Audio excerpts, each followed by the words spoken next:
Olá, pessoal! Estamos aqui hoje mais uma vez para refletirmos juntos a nossa liturgia do dia, tá certo? E nessa quarta-feira, a liturgia fala pra gente que nosso Deus é o Deus que nos conduz, nos guia e nos salva. Por isso, nele colocamos nossa vida e esperança.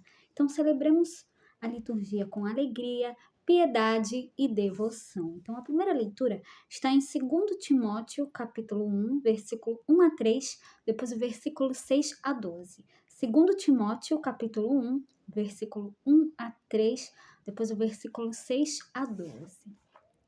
Paulo, apóstolo de Jesus Cristo, pelo desígnio de Deus referente à promessa de vida que temos em Cristo Jesus, a Timóteo, meu querido filho. Graça, misericórdia e paz da parte de Deus Pai e de Cristo Jesus, nosso Senhor. Dou graças a Deus, a quem sirvo com a consciência pura, como aprendi dos meus antepassados, quando me lembro de ti, dia e noite, nas minhas orações. Por este motivo, exorto-te a reavivar a chama do dom de Deus que recebeste pela imposição das minhas mãos, pois Deus não nos deu um espírito de timidez, mas de fortaleza, de amor e sobriedade.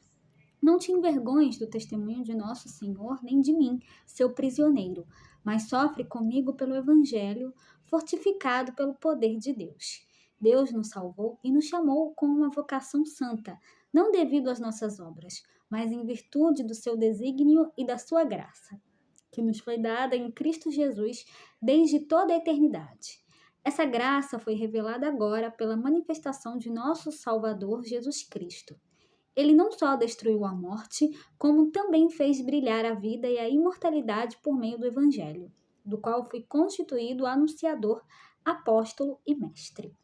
Esta é a causa pela qual estou sofrendo, mas não me envergonho, porque sei em quem coloquei a minha fé. E tenho a certeza de que Ele é capaz de guardar aquilo que me foi confiado até o grande dia. Então, aqui na primeira leitura, nós temos o início da segunda carta de São Paulo a Timóteo. E aqui ele fala: exorto-te a reavivar a chama do dom de Deus que recebeste pela imposição das minhas mãos. Então aqui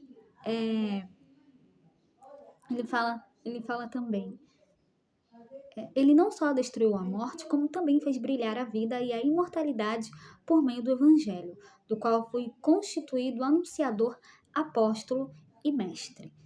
Esta é a causa pela qual estou sofrendo, mas não me envergonho, porque sei em quem coloquei a minha fé. Então, aqui na primeira leitura, o apóstolo Paulo fala sobre a vocação dele, né, de anunciar a palavra de Deus, né, de ser anunciador, apóstolo e mestre, né? Então, que nós também possamos ser anunciadores do Evangelho de Cristo, que nós possamos anunciar a boa nova do Evangelho de Cristo, a boa nova da palavra de Deus a todos. E agora, falando do Evangelho, hoje ele está em Marcos, capítulo 12, versículo 18 a 27. Marcos, capítulo 12, versículo 18 a 27. Naquele tempo, vieram ter com Jesus alguns saduceus, os quais afirmam que não existe ressurreição, e lhe propuseram este caso. Mestre, Moisés deu-nos esta prescrição. Se morrer o irmão de alguém e deixar a esposa sem filhos, o irmão deste homem deve casar-se com a viúva a fim de garantir a descendência de seu irmão. Ora, havia 7 irmãos. O mais velho casou-se e morreu sem deixar descendência. O segundo casou-se com a viúva e morreu sem deixar descendência. E a mesma coisa aconteceu com o terceiro. E nenhum dos 7 deixou descendência. Por último, morreu também a mulher. Na ressurreição, quando eles ressuscitarem, de quem será ela a mulher? Porque os 7 se casaram com ela. Jesus respondeu: acaso vós não estáis enganados por não conhecerdes as Escrituras nem o poder de Deus?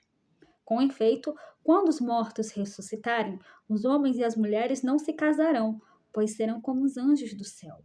Quanto ao fato da ressurreição dos mortos, não lestes no livro de Moisés, na passagem da sarça ardente, como Deus lhe falou: Eu sou o Deus de Abraão, o Deus de Isaque e o Deus de Jacó? Ora, ele não é Deus de mortos, mas de vivos. Vós estáis muito enganados.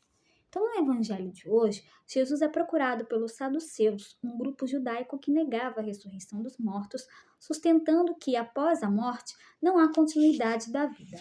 Para colocá-lo à prova, apresentam-lhe um caso complexo baseado na lei do levirato, que trata do casamento de uma viúva com o irmão do falecido.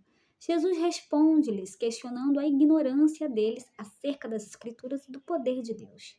Ele afirma que Deus não é Deus de mortos, mas de vivos, mostrando que a vida eterna transforma radicalmente nossa compreensão da existência e que para Deus a morte não tem a última palavra.